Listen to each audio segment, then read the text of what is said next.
this is Gilbert Gottfried, and welcome to the third live episode of Gilbert Gottfried's amazing Colossal podcast. And they said it would never work. Actually, I was the one who said that, but I'm here at Littlefield in Brooklyn with my co-host Frank Santopadre, and our guest this week is a comedian, actor, radio host, and two-time best-selling author. You've seen him everywhere, from Jimmy Kimmel Live to the Jerry Seinfeld documentary Comedian to Louis C.K.'s Emmy-winning series Louie. And you could hear him every day as one half of the Opie and Jim Norton show on Sirius XM. Please welcome a man who once said, "I couldn't get laid with a sitcom and a rifle." The shy, demure, and always politically correct Jim Norton.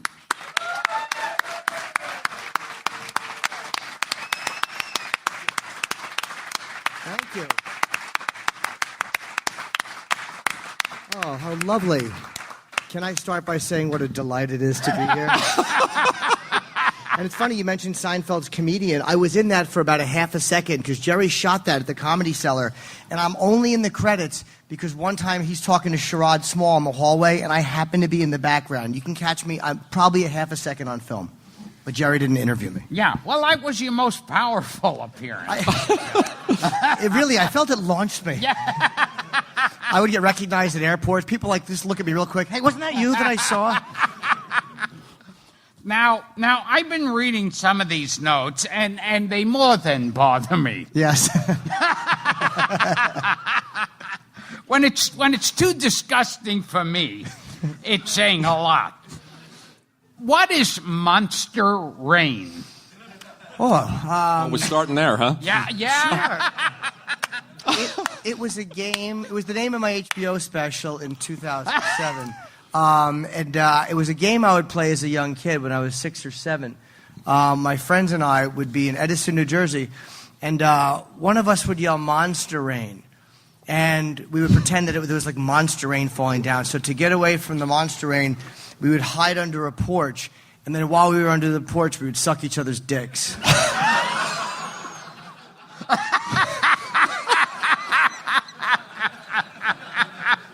It was one of those things where I think that we were just looking for an excuse to suck each other's dicks. And we didn't know how to say that because there was a lot of shame around it. So we were like, let's hide from the fictional monster rain. And while we're under here, you might as well blow me and I'll blow you. And miraculously, the rain cleared up as soon as we were done sucking. Yep. I feel like we're doing the DVD extras from The Woodsman. No, it was...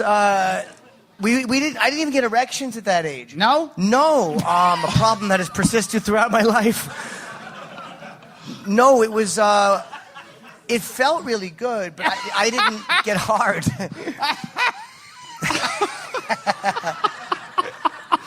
My one friend, the first time I ever saw an erection was my friend who was like a year older than me. He was one of the guys that we would blow each other. And he had an erection. I didn't know what it was, but I just knew that his was reacting differently than mine. Oh, here's a cute story.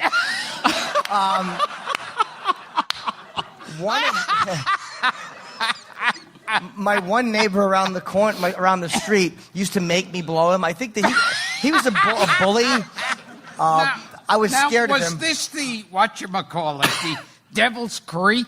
No, but that's the same. That's another one? Yeah, that's another one. Oh, my God. Yeah, there's a long list of dicks and a long list of locations. Sorry for interrupting. Oh, that's okay. Yeah. So the one kid who had Budweiser shorts, and I always remember it smelled like mothballs. It's true. I always associated mothballs with him making me give oral. I don't say making me, because I can't say I was... Dr. Drew told me I was molested, but I'm like, nah, I kind of enjoyed it. I'd be bullshitting. I wasn't a victim. I was like, no, don't. I kind of... What was the Devil's Creek? Devil's Creek is in Edison, New Jersey. It's just a little place with woods and a creek. And that was a kid. We had the name for it, Devil's Creek. And it was just where you'd go with your friends if the porch was booked. You wanted to blow each other maybe. And It wasn't gay, though. We've just set a record for how quickly I've lost control of the show. Yeah. Well, don't feel bad. We're going to talk about X-Men 94 to honor Comic-Con. I feel like there's nothing to build. No, it's kind of hard with. So tell me about your childhood blowjobs. Where do you go from there? Well, I just like making. Well, because we're at Comic-Con. Yes. You were in Spider-Man for. I was. For what? 20 seconds. I had one line. I played. It was funny. I played this. In the credits, it lists me as surly truck driver, and fans were quick to point out that's STD, which I improvised the line. I didn't even get to meet Sam Raimi. I didn't get to meet Tobey Maguire. It was a second unit shoot. We did it in Queens, and I had to play a man on the street. I was loading boxes into a truck, and they were like saying, "What do you think of Spider-Man?" Everybody was saying nice stuff. So in the audition, I badmouthed him. I thought he sucked, and they kind of liked that, so they had me do it. They had me improv a lot of stuff for like 45 minutes, but they only kept that one line. But I'm happy I just made it into the film. I didn't even know I was going to make it into the movie until it was actually released. Well, just to get the Comic-Con stuff in. Yeah. I'll keep trying. Always good. We talked about backstage that Gilbert. Yes. You did play 2 Superman villains. Well, one and one Superboy villain. Oh, what was one? Yeah. A bucking horse? I was in the Superman cartoon where Tim Daly was Superman. I was Miss Yes Big Lick. Anybody remember this? 3 people. I never knew how to say his name, by the way. Yeah, no one does. Yeah, it's a bunch of consonants. Say it again. I say it Miss Yes Big Lick. Others is Mixel Pickle. Yeah, there's an X and a P and an L and a T and a K. Right. It's a hard name to say. And the other one, I was in about 2 or 3 episodes of the Superboy series where I was Knick Knack. Oh, okay. I thought you meant the one starring Jared Fogle.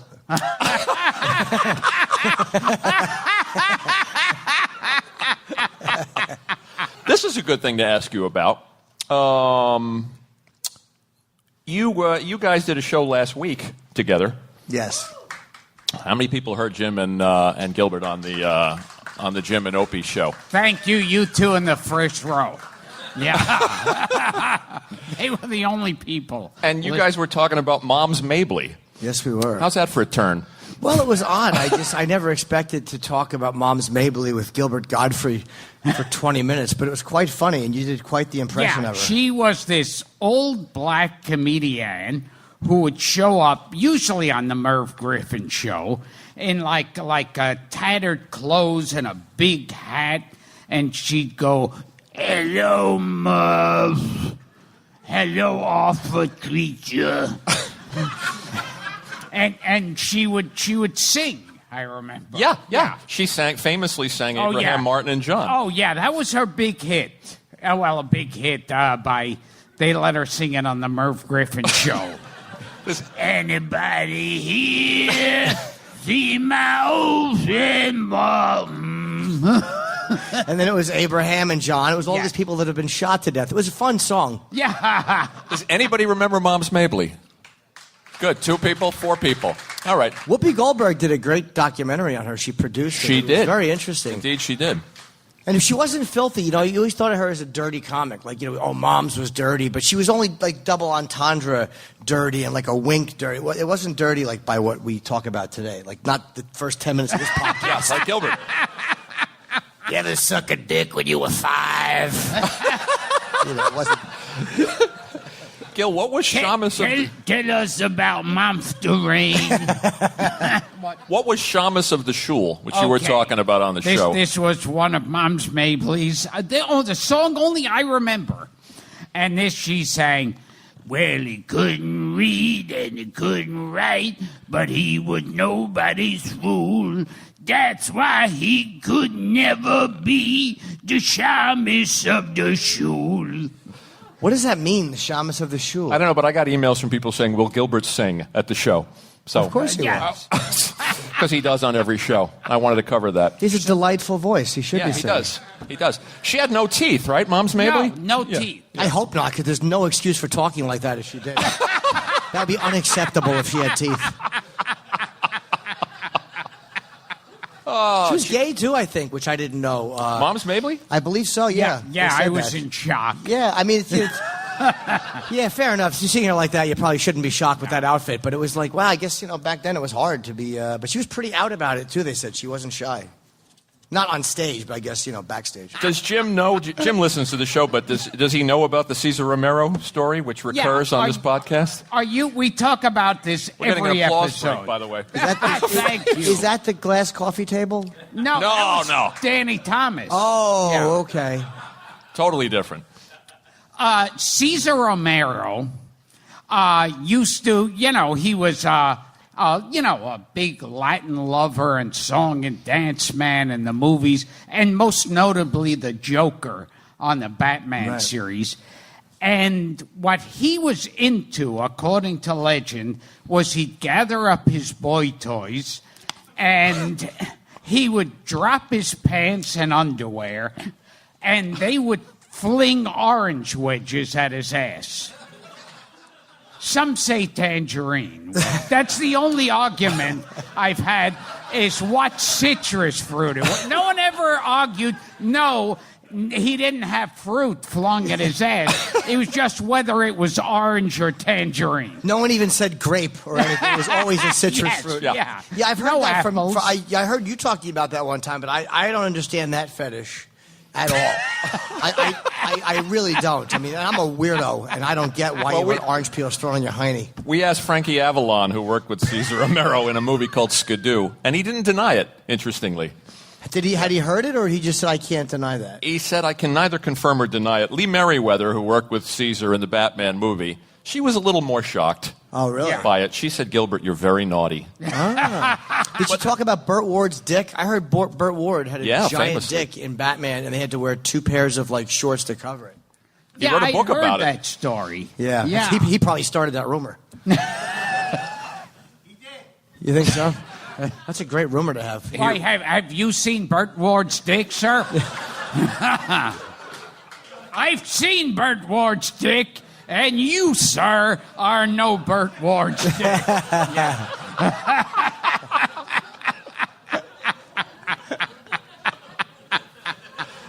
I just brought up the Cesar Romero thing because it had a Comic-Con theme. Did Comic-Con want you to keep it kind of Comic-Con friendly? We just wanted to get a little, that's what good people... mention. It's a good event. Okay, now, what is your theory, then? The Jews! Yeah. Oh, sorry. I let you finish. I apologize.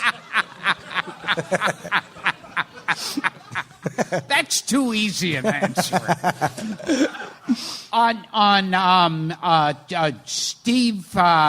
Steve Reeves. Yes, George Reeves. George Reeves' death. Do you think there's anything more than what the news said? I don't know enough about it. What was the movie Hollywoodland they made about Yeah. it? With Ben I didn't Affleck. see it, so I honestly don't know enough about it. I do think he is dead. I do believe that. But no, I don't know. Why did they think he was killed? I can't answer that. Conspiracy theories start on everything. They really do. And I could get why you might think, I don't really believe in most of them. But if you want to say 9/11 or you want to say the moon landing or you want to say JFK, okay. But who the fuck would conspire to kill George Reeves? I don't understand why. That's a weird one to believe in. The whole fucking government was in on it, man. For what? Now, you were... one of our guests one time said to us that the government killed Lenny Bruce, which I thought was a little... Yeah. Heroin killed Lenny Bruce. Which- Not yeah. the government. Which guest said that? Was it- one that we're not airing. Oh, that one. Yeah. Okay. Ooh. Yeah. It'll be a director's cut. It had nothing one day. to do with the Lenny Bruce thing. But, there I'd never heard that, and I would love to believe it because as a comedian, it'd be so cool to think that this maverick, and he truly was a maverick comedian. But no, I think he just was a fucking drug addict. And Yeah. it's sad to just think of it ended that way, just overdosed. Well, it's kind of like Marilyn Monroe, the same thing. She was doing drugs and taking pills every night. Yeah, although So- she was kind of hooking up with RFK and JFK. Yeah, and gangsters and Yeah. the whole thing was. hers was a more believable conspiracy. You know what I mean? Because back then, to be basically on a fucking shish kebab between the Kennedy brothers, that was really big news. Oh, yeah. Yeah. That was a lot bigger than Lenny Bruce, you know what I mean? Or whoever, Cesar Romero. And what was the fight you got in with Jesse Ventura? I was over. We had interviewed Jesse 3 times, and the first time he and I it was over 9/11 conspiracy stuff, and we had kind of not gotten along too well the first time. But then the second time we had him on, I really got along great with him because I don't think he's dumb. And the last time we got into a very nasty argument about it. And there's video of it up online, but when you look at the video, it looks like I'm just being a dick to Jesse. But that's only because back then we didn't have a camera running all the time. Opie would tape it, and Opie's OCD, so he would never delete shit, so he was running out of film. So every time it started to get heated, then he would start taping again. So you're kind of picking it up a few lines into the argument each time. But if you listen to the audio, he was being a complete dick to me. And I was just responding, and we got a very nasty. I thought he was going to smack me in the face at one point. I really thought Jesse the Body was going to fucking punch me. But it's in that moment you can't back off. You're like, I'm just going to get my fucking jaw broken. It'd be a great story. Didn't happen though. Well, that's his whole brand, is conspiracy theories. I mean, that's what he's marketing. Yeah, but Jesse's slippery though, because he'll say things like well, what do you think your president knew? I don't know. Well, I'm just asking the question. He doesn't like a follow-up question. So if you ask him a follow-up question, he gets kind of aggressive and nasty to you, But he's just one of the. I think people like the idea of conspiracy. I think they're comfortable. It's a cool thing to explore. I was a JFK conspiracy guy for years, so I get the appeal of it. Belzer's a big conspiracy guy too. He wrote a book. And I like Richard a lot, but I don't agree with him on that. Vincent Bugliosi's book really turned me around on that. I just simply believe what he said. Yeah. I kind of think whenever I hear weird stories and then another story, I always go with the more boring one. Yeah. Because that's usually the true story. Yeah, exactly. Exactly. They talked about it, they plotted, and they built a trap. Yeah. Or he was texting and he got hit by a bus. Yeah. That's what happened. Yeah. It usually is the simpler way. Yeah, it's kind of like the whole... And they did it in The Godfather where Frank Sinatra wanted the part in the movie. They didn't want him, and he got the mob after the studio head. And then I heard they originally offered it to Eli Wallach. Oh, this is From Here to Eternity. Yeah. They offered it to Eli Wallach, and he was doing a play or a movie that he couldn't get out of. And their next choice was Frank Sinatra. So they made it into the movie like the mob went. Oh, yeah. I haven't seen The Godfather.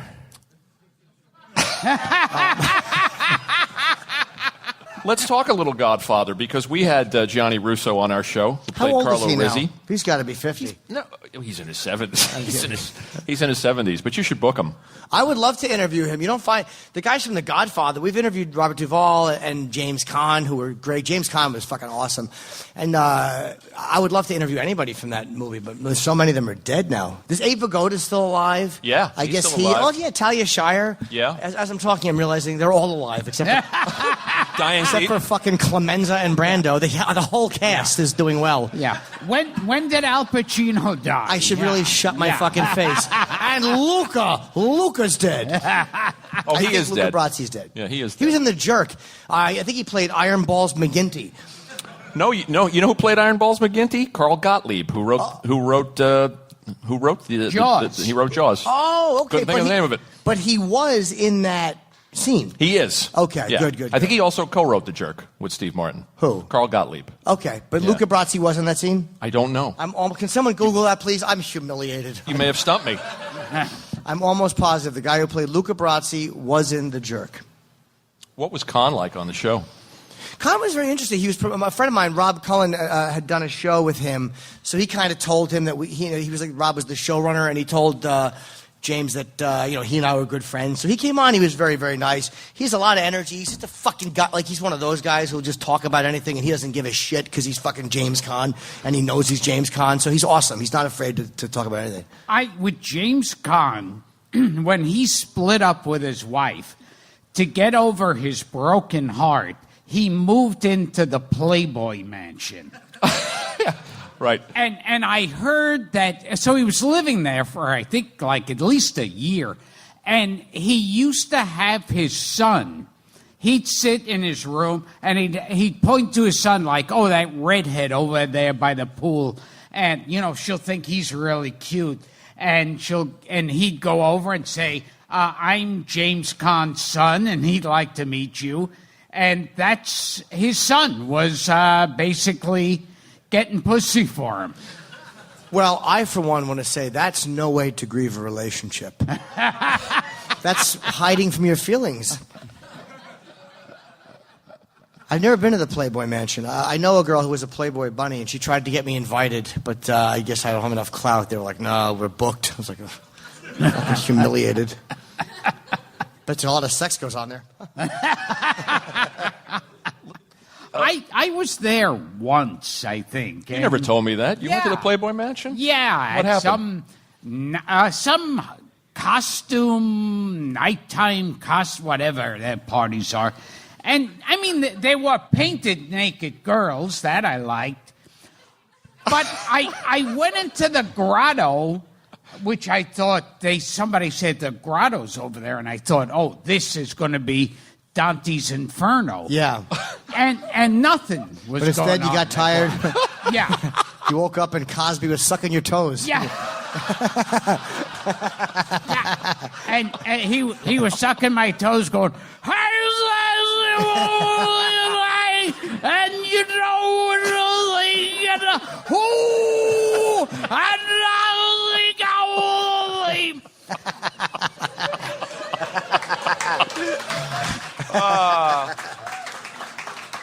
But I heard at the Playboy Mansion, those parties at one time were orgies going on. They probably were. Yeah. But then AIDS came. I think AIDS fucked up a lot. Like, there was a place in the city called, what was the big... Plato's Retreat? Yes. Plato's Retreat. That was on Broadway, they closed right? that in the 80s. What's that? They closed that one a long time ago. They did, but I think like all those, I guess they used to have bathhouses and all these sex clubs, and I think AIDS probably shut down so much of that stuff, so that probably changed the whole vibe at the Playboy Mansion for a while.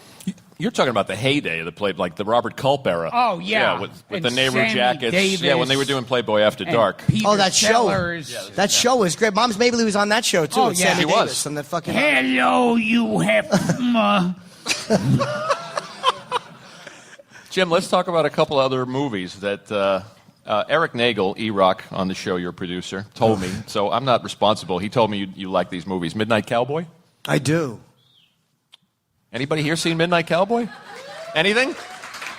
You know, Gilbert does a great John MacGyver from Midnight Cowboy.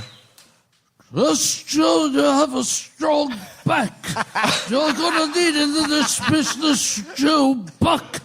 Get on your knees and pray, Joe Buck. It's good. Almost as good as the Cosby. That's awesome. Who else does John Strong MacGyver? Back. Well, the kids like the John MacGyver. They do.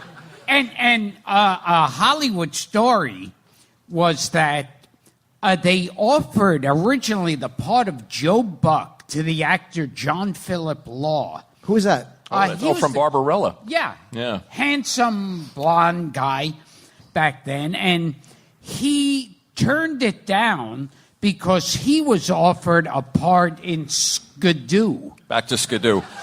With Otto Preminger was directing. It had Groucho Marx and Jackie Gleason and Carol Channing and Frankie Avalon. Oh, Frank Gorshin and Cesar Romero's in it. Yes. Yeah, everybody. But you got to figure it probably made sense. You know, you're going, you could play a male hooker, or you could work with this legendary director and all these legendary comedians. Yeah, do you want to hang out with Jackie Gleason and Groucho, or do you want some 18-year-old boy to blow you in a movie theater? Yeah, I don't... Yeah. That was a great scene, if anybody saw it. I don't mean great like it was hot. It was like really like, uncomfortable. Kid blow. Yeah. You guys remember that scene? Am I talking great? Okay, 3 people saw that fucking movie. So you really have no idea why I'm referencing an 18-year-old boy blowing John Voight? Does anybody Such a know good film. You know the movie Skidoo? No. Oh, we have to lend it to you. Yeah, I would like to see it. And I god-awful. saw a trailer for it where Sammy Davis talks about the movie, and he's not in it. Yeah. What does he say? Well, I saw half of it. He's Quick. He's Quick. in the trailer, and it's Sammy at his worst, when it was so ridiculously 60s. Right. He's got the Nehru jacket and the peace sign and the cigarette, and he goes, he starts going like, Skidoo, it's crazy, Daddy. I never heard of that movie. It's real groovy. And it's like, it just, oh, God. If But you, that movie- you guys haven't seen Skidoo, please get your hands on it. It's arguably the worst movie ever made. Harry Nielsen, the great Harry Nielsen, sings the credits. That's a highlight. How about this? If you haven't seen either, see Midnight Cowboy first. Yeah, see Midnight Cowboy. Skidoo. First X movie. I think it was the only X movie to win the Oscar for Best Correct, Picture. 1969. Because it was X because there was like a little bit of nudity in it, and it's Dustin Hoffman. It's the best thing he ever did. It's like if you've never seen, it's with that famous "I'm walking here." They reference that in Forrest Gump, and that's from Midnight Cowboy. John Voight is awesome. Hoffman's awesome. It's a great movie. I'm boring everyone, including myself.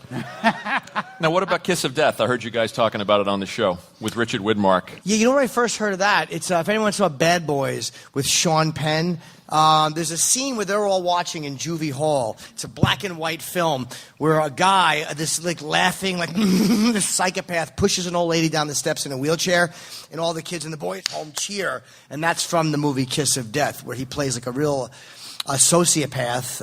And it's a great movie from the 40s about a good film gangster noir. who's released from jail, and he's got this psychopath after him. So good. And Used Cars with our favorite Al Lewis. Oh, yeah, and Kurt Russell and Yeah. Jack Warden. Who's seen Used Cars? Two people. You know who's in that, too? Frank McRae, who's one of my favorite. You know yeah. Frank McRae? Yeah. He's in 1941. He's a black actor. Right. He played Eddie Murphy's chief. I'm sorry, Nick Nolte's chief in 48 Hours. That, I called him a piece of shit. I called him a nigga. You better, yeah, that guy. He was fucking awesome. Was that time period in movies, I guess during the 80s, when you had a screaming black police captain. Yes. Every movie had that. Yeah, he was so fucking good. So good in that. And he's one of those guys that nobody knows who he is, but watch Used Cars. He's awesome. It's a funny movie, too, but it's one of those movies that no one has ever seen. It's not like a Caddyshack or a classic comedy that people go like, yeah, I heard about that. Used Cars just flies under the radar. Are there movies you go back to that you loved, and now you go, what the hell did I like about this? Sure.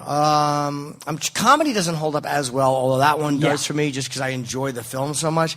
I'm trying to think if there's anything... I loved Jaws when I was a kid. Yeah. I loved E.T. and now I kind of Star Wars. So I kind of get why I like those movies. I think I always had decent Salem's Lot, the Stephen King book.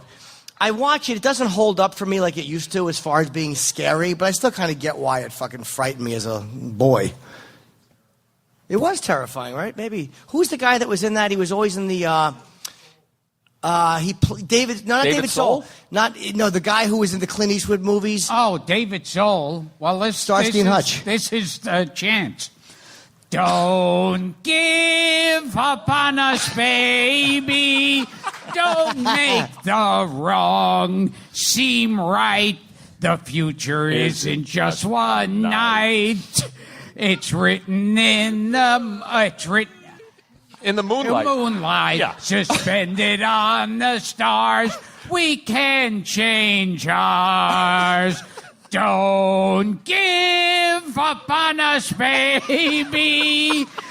Let's give it one more try. Can't we get a last one by? The angel and the dreamer who sometimes plays the fool. Don't give up on us. I know we can still come through. Beautiful.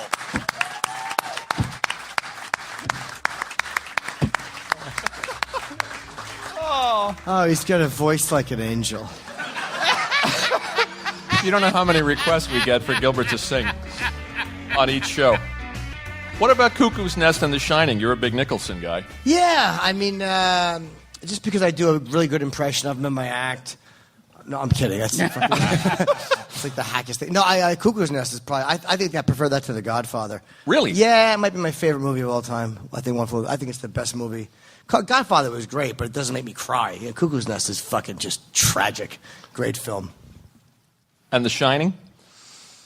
Also great. Well, that fucking kid. I just like to. We all wanted to jerk off to the tub scene. Yeah, of course. Goes without saying.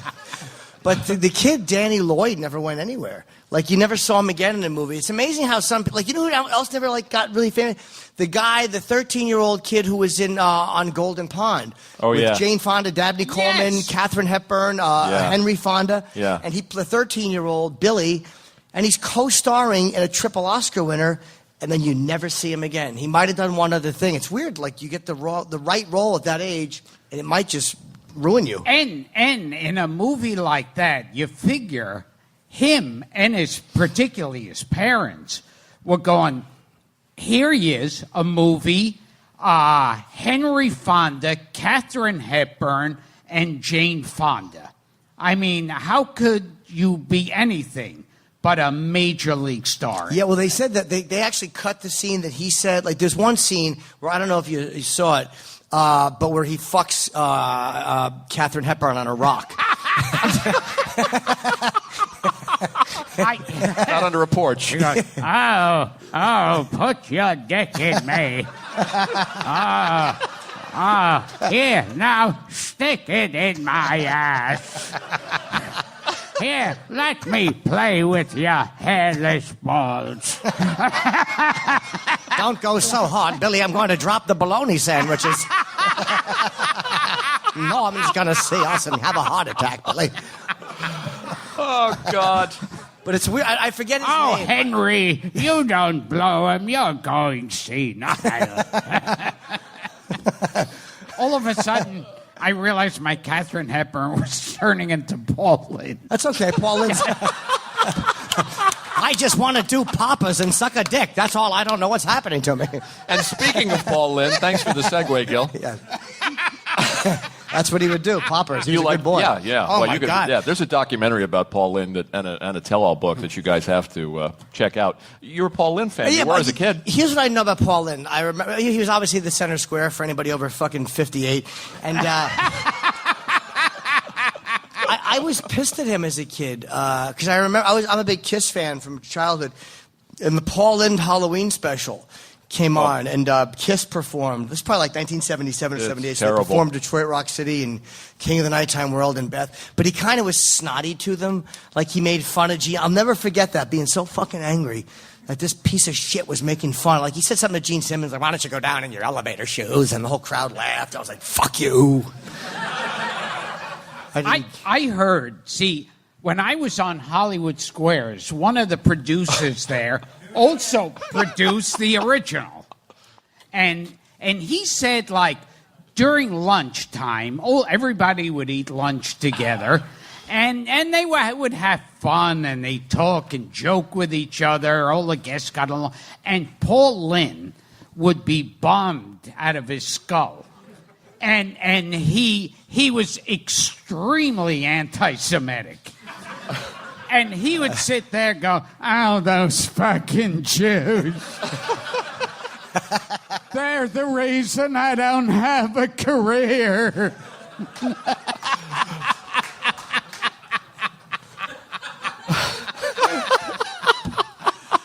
And now, because it's a staple on every episode, you have to tell the rest of the Paul Lynde. Okay.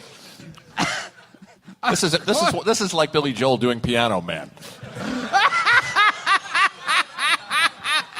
It's a crowd pleaser.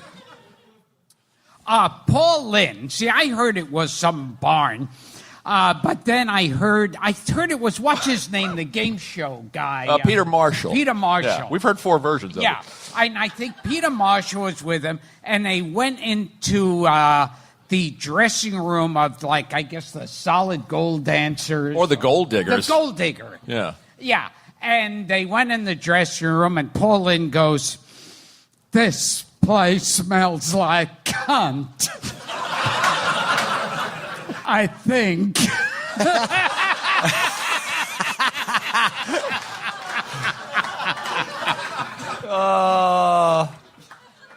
always delivers.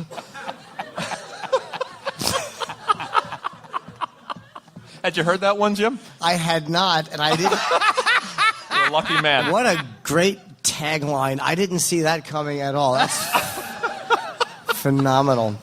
Yeah, I didn't know he was gay either as a kid. Isn't it weird how you don't know people are gay? Like, we've joked about that on Liberace. Well, like, Yeah, Charles Nelson Riley. Yeah. Who? Charles Nelson Riley, Oh, when you were a kid. right. There were all of these guys like that you thought were eccentric. Yeah. You never thought in terms of gay. You'd have them, all these, like, flamingly gay actors with a wife and kids in these TV shows and movies, or eyeing a pretty girl when she walked by, and you said, oh, they're eccentric. Yeah. And then the ones who you don't suspect either, like Robert Reed from the Brady Bunch. I mean, who knew? Sorry to make it sad. Yeah. As long as we're talking about old TV, and what about Jack Klugman? I understand you have a particular fondness for Jack Klugman. I do like and the Jack. show Quincy. Who doesn't like Quincy? A coroner who plays by his own rules. Very realistic. Reminds me of a few coroners I know. But I think... I love the flat-ass girl at the beginning of Quincy. Did you guys remember that? And the cues rubbing that fucking girl in her awful ass. Ba-ba-da-dun-dun-dun. He was the charming coroner in the members-only jacket. We got to get to the bottom of it, Sam. You know. But it's like shows like Quincy, I think, paved the way for like Law and Order and all the cop shows we have now. Yeah, I think so too. Because back then it was original. Quincy lasted like 6 or 7 years. I mean, that wasn't like a one and done thing. That was like a show that did quite well. And yeah, I think that people like that and Cannon and all those fucking shows. Yeah, those Quinn Martin shows. The Rockford Files. Yeah. I love the Rockford Files. What I remember about all those shows, like the cop shows, like same with Starsky and Hutch and Chips and all these things, they would solve the murder, arrest the guy, have a commercial, and then come back for a funny ending. Yeah. Yeah. Where it would end like, meh, meh, like when they're in the middle of doing something. Well, I don't know, boss. He throws his hat up. Fucking freeze frame, shitty ending. Yeah, you're right. They would always come back for some kind of a funny, like quirky. Yeah. Horribly unfunny, funny endings. Terrible endings. They were never funny. You know this show, I remember I was disappointed in it as a kid, but I would kind of watch it and sort of like some of them, but now I see them in reruns and I think they all totally suck. And that's Night Gallery. I don't remember Night Gallery. Yeah, that's a show you really want to love. Yeah. And it's just not very good. Rod Serling's follow-up to The Twilight Zone, where he was in a haunted art gallery. Well, it wasn't haunted, Everything but that's it was wrong wraparound. with 70s television is in Night Gallery. Oh, really? Yeah. There's a good Vincent Price episode. Oh, yeah. He's the teacher. Yeah, he's the college professor. And he goes, run for your lives. The Tingler is loose in the theater. This looks like a Tingler crowd. What else did you watch, Jim, growing up? I know you were influenced by some of the Norman Lear shows. We talked about Maude. Yeah, I just like the theme song from Maude because it's such it literally nothing gets stuck in your head faster than the fucking Maude theme song. And Betsy Ross got it also, and then there's Maude. Fucking, it will never leave. And I love All in the Family. Of course, all the regular. I think Taxi is the most underrated show ever. It's a great one. Awesome. I mean, people know it, but I think it's because everyone talks like the Honeymooners. But, a lot of TV was shit back then, too. I think we have better TV now than we had back then. I mean, overall. The comedies maybe not as much, but there's better dramas now than there were then. I think, it's fucking... I mean, in the last 15 years, you've had The Sopranos, The Wire, fucking Game of Thrones. Mad Men, yeah. Yeah, I never watched Mad Men. I watched like 2 episodes. I couldn't get into it. But those shows like the Norman Lear and shows like that, I mean, he would put on great shows, but sometimes him, and also even the lesser sitcoms would do this when they'd have their important episode that would end without music. Yeah. Yeah, that's to let you know. Oh, the very special episode. Yeah. Just the credits quietly on the... So you can think about what you just saw. Yeah. Like the Edith getting raped episode did not end with anything but just... Yeah. Yeah. Or did she get raped or no? Miss, don't be... It's okay. It worked out. It was just a move. I will not hear Gene Stapleton's name bandied about. Or like when the kids from Different Strokes got raped by a child. No, here's what happened. They didn't get raped. Fucking Dudley and his shitty judgment. Oh, look, it's Mr. Carlson. I love you on WKRP in Cincinnati. Let's watch the cat porn. You can jerk me off in the tub while blabbermouth fucking liverless Arnold goes and tells his white stepfather. Cock blocker, Philip Drummond. Oh, God. That hurt his career. Gordon Jump. Yeah. He was the Maytag repairman. Was he? Yeah. Well, that's all he Do was. I have the right actor? Yes, Gordon Jump from There's Gordon WKRP, Clapp and Gordon Jump. I always mix Gordon them up. Clapp was What are you the going to say? Is the one that tried to fuck Dudley. That one is. Gordon Jump. Another guest we had on the show was actor James Caron. Yeah. You guys And know James Caron? If you saw him. Who is it? Know Was him. he You know him right away. Second. He's the guy he's the realtor that sells the family the house in Poltergeist. But you'd recognize him right away. You grew up in the tri-state area. He was a Pathmark guy. Oh, yeah, I was just going to say the Pathmark guy. He's in everything. everything. Yes. Yeah. James Caron. He's in every sitcom and every But movie. He was on the Jeffersons as a white supremacist. And they were trying to kill him when he got out of the studio. Yeah. Yeah, because Took it seriously. They didn't stop to think, oh, this could be an actor. Well, if he's a white supremacist in that, then it must be in the real life. He had to hide behind Wheezy. And then to save his life and career, they posed him with his arms around George and Wheezy Jefferson and sent the photo to magazines. And they wanted it's just a show, folks. It's not really like that. Wow. Yeah. I became friends with Sherman Hemsley. It was really weird. We met somewhere, and then we just started corresponding, and we hung out. I took him to the Comedy Cellar one night because he would perform. He would do stand up, and he did it at Caroline's. It was kind of sad because it was like a half-sold room. And when he walks up, he of course the Sherman Hemsley. We're moving on up, and he walks out to the theme music, and I was like, oh no. I heard.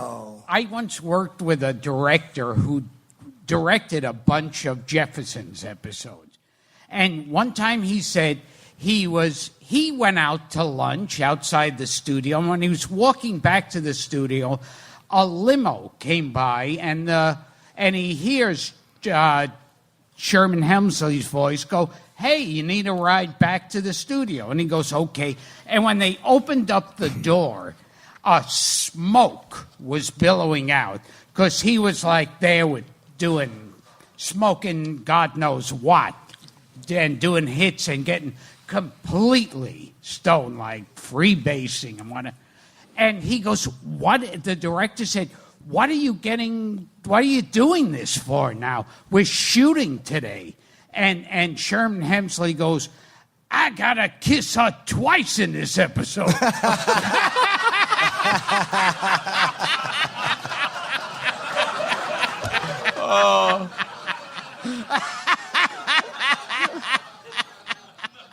Well, there were the rumors about him. Yeah. Oh, yes. Yeah. There were the rumors. That's if you want to say someone might be like, there were the rumors, which I had never heard until years I later. had heard rumors that he was living with a couple, and there was some weird... Sherman Hemsley? Yeah. Or Hemsley? Hemsley. And then when he died, didn't they fight over his money, and his body or something didn't get buried because his family was fucking fighting over his money? I don't know.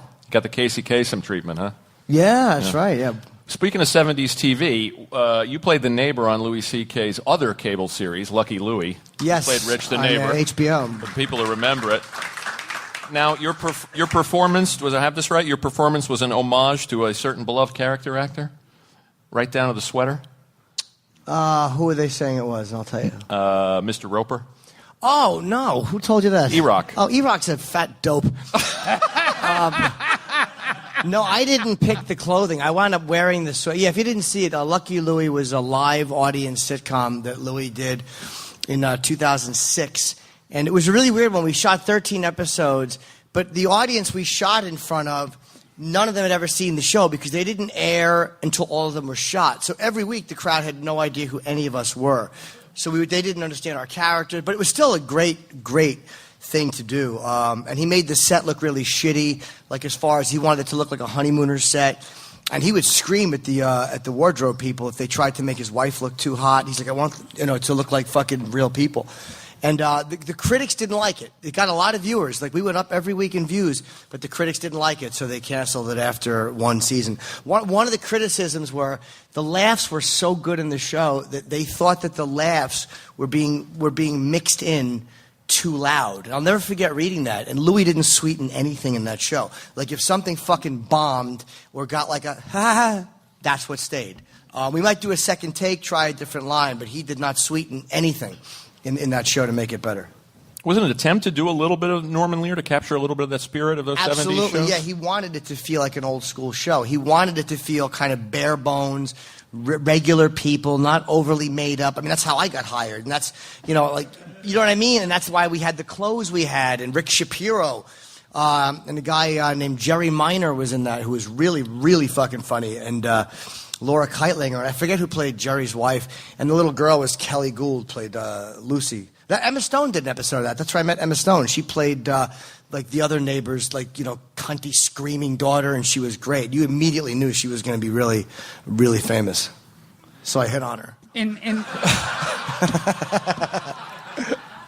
No, I didn't. In the credits at the end, she's known as the cunty screaming daughter. Well, I'm sure she would agree to that, because that's what she was doing. Ma, shut up! And then she offers Louis a blowjob. She did. I mean, in the show, not in real life. In the show, that was the thing. It was like Louis and Pam were married, and then Mike Haggerty, who played another one of his friends. Mike is fucking great, and he was in Carlin's sitcom too. Mike right. and Laura Keitlinger were married, and that was their daughter, I think. And she came over to Louis and Pam's, and she offered Louis a blowjob. That was the push of the episode. Like, she was troubled. I don't remember what happened. I know he didn't do it, but I don't remember how the episode ended. Mr. Gottfried, would you like to throw this out just to the audience for some questions or some song requests? They've been very patient. All right. Anybody got anything they want to ask about the show or Gil or Jim? Don't be shy. The only dumb question is the one you don't ask. Am I right or wrong? Yeah. Or Wheezy. I like with this crowd, when they do applaud, it's like at most 3 people on any given thing. Yeah. It's like you'll say, hey, remember that show? And it's like...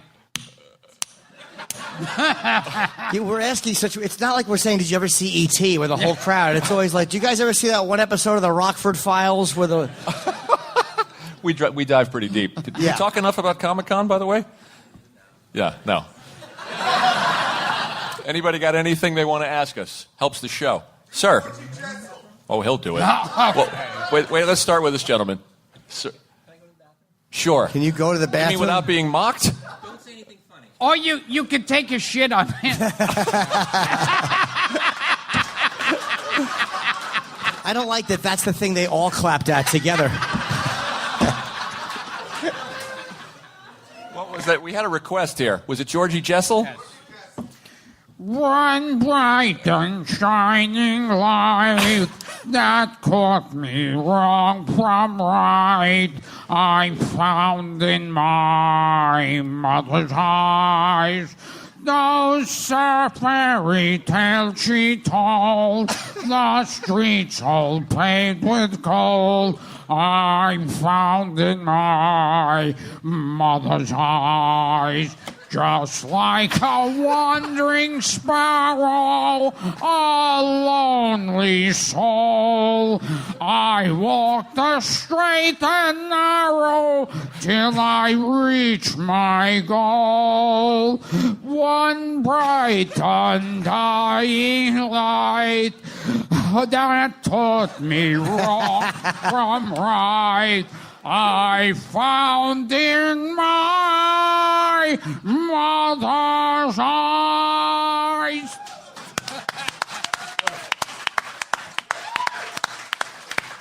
Well, heart-tugging. This gentleman right here, yeah.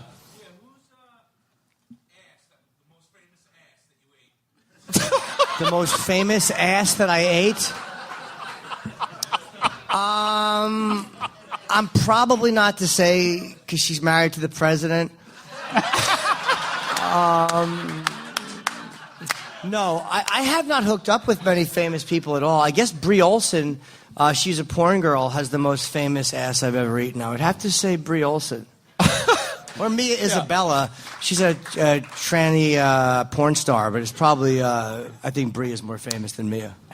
Now, you went over to someone's house to get jerked off. And Jesus, can you narrow that down a little bit more? Was it a paid person or was it my family for Christmas? I can narrow it down. The way I can narrow it down is you left before getting jerked off. That she was holding a screwdriver or something. This is a story. Oh my God, that was a weird one, man.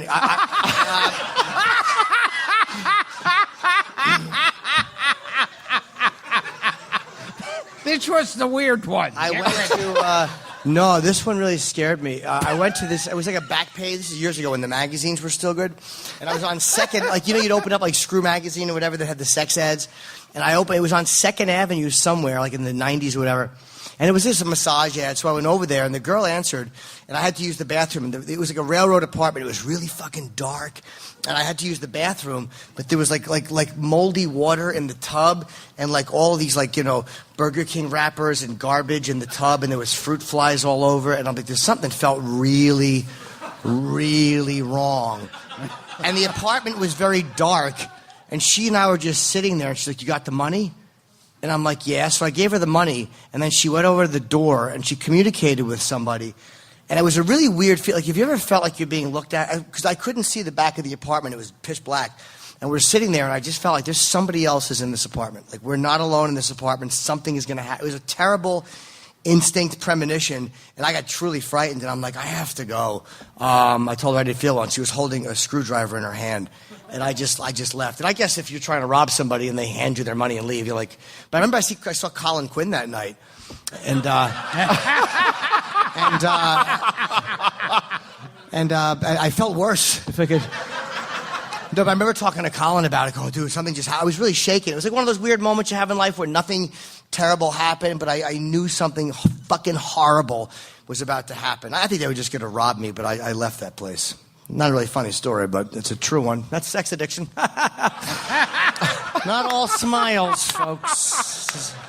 Anything else? Any other requests? Right here, this gentleman on the aisle. Can we hear some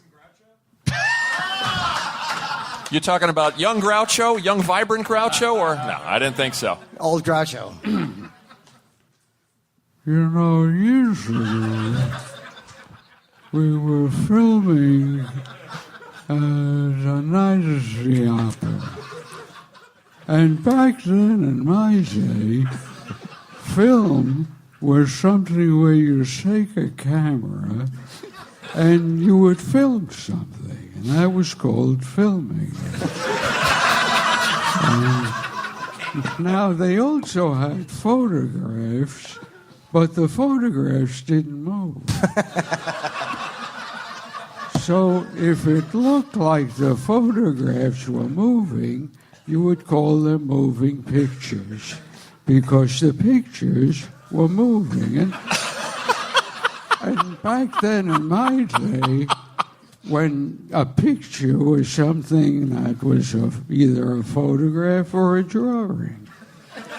And a drawing was something, back in my day, you'd have a pencil. Oh my God, that is perfect.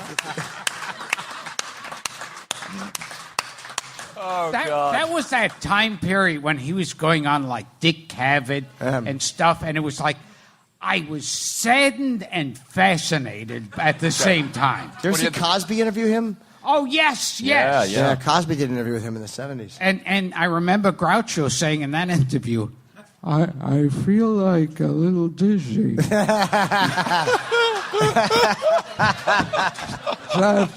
That water you gave me tasted funny, and I feel like I'm passing out. And Cosby said, "Well, Groucho, I'm gonna turn you over and I'm gonna fuck you, and there's nothing you can do about it." Well, back in my day, when you'd fuck someone, you didn't drug them first. Well, I'm drugging you and I'm gonna fuck you after you're unconscious.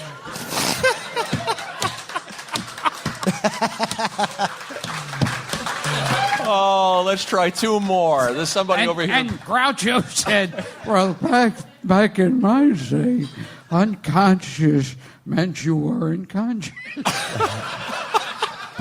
Right here, this waving hand here. Since we're in Comic-Con right now, We lost sight of that. yeah, well, what the hell? That's nice language. What's the worst superhero film you've ever seen? Schindler's List.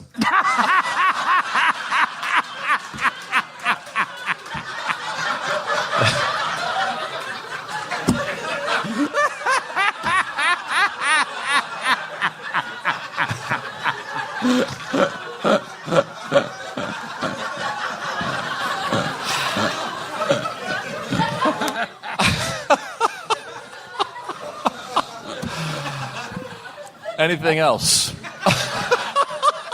Yes, but this brings up Catwoman.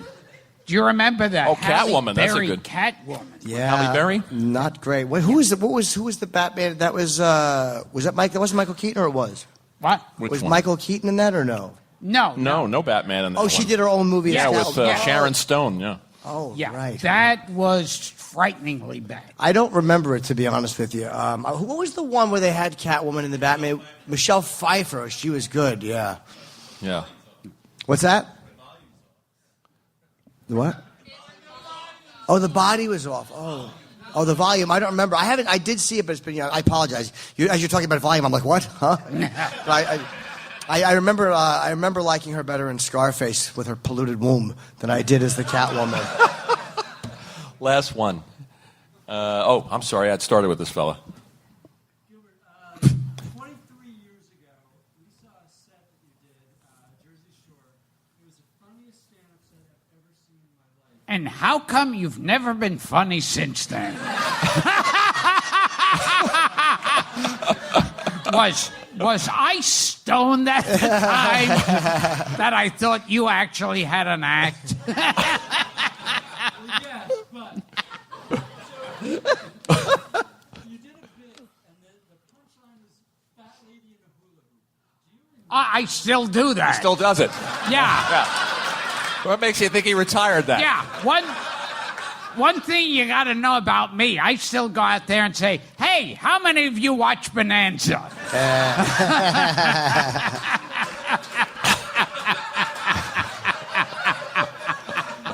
Fat lady in a Hula hoop. Doesn't it end with somebody screaming "fat lady in a hula hoop"? Yeah, and but if you don't have the whole beginning, All right. it's yeah. Yeah, And, what do you I'm say- not one to take over someone's time. Oh, you go right to ahead. do my own thing. You go right ahead. One bonus one right here, and that'll I be love it. a good bonus question. You talk about sucking dick a lot. Gilbert or Jim? Yeah. But it's okay if Jim does it. Yes.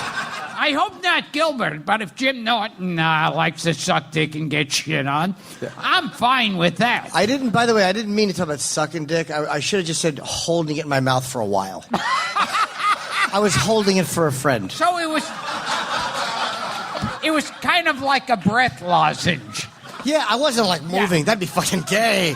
No. No. I just popped it in.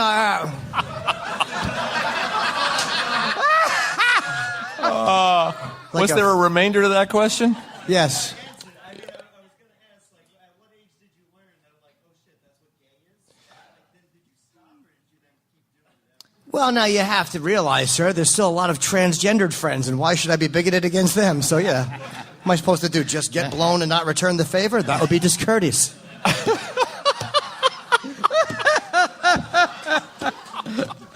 Don't you like the same stuff you did when you were a kid?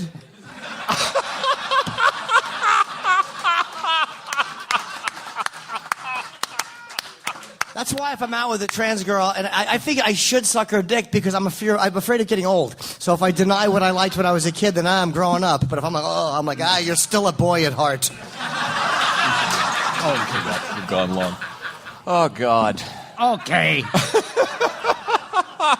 Well, since the show can't get any more intellectual, I'm Gilbert Gottfried. This has been Gilbert Gottfried's amazing Colossal podcast. Thank you guys for coming out. Thank you. I'm here with my co-host, Frank Santopadre. Thank you. And our pal, a guy who likes to get shit pissed on. And will suck your dick if you come to his show. In a dress. You can hear him on Opie and Jim Norton. And his website is JimNorton.com now? It's not Eat a Bullet? No, Eat a Bullet. JimNorton.com, a Cyber Squatter hat, so I finally got it back. So just if you want any tour dates or whatever, I'm out on the road a lot. So JimNorton.com, all my dates are there. And I hope you come out to the shows. Thanks, Jim. Thank you for having me. This was a lot of fun. Thank you, Jim Norton. Thank you, Littlefield. Thank you, guys.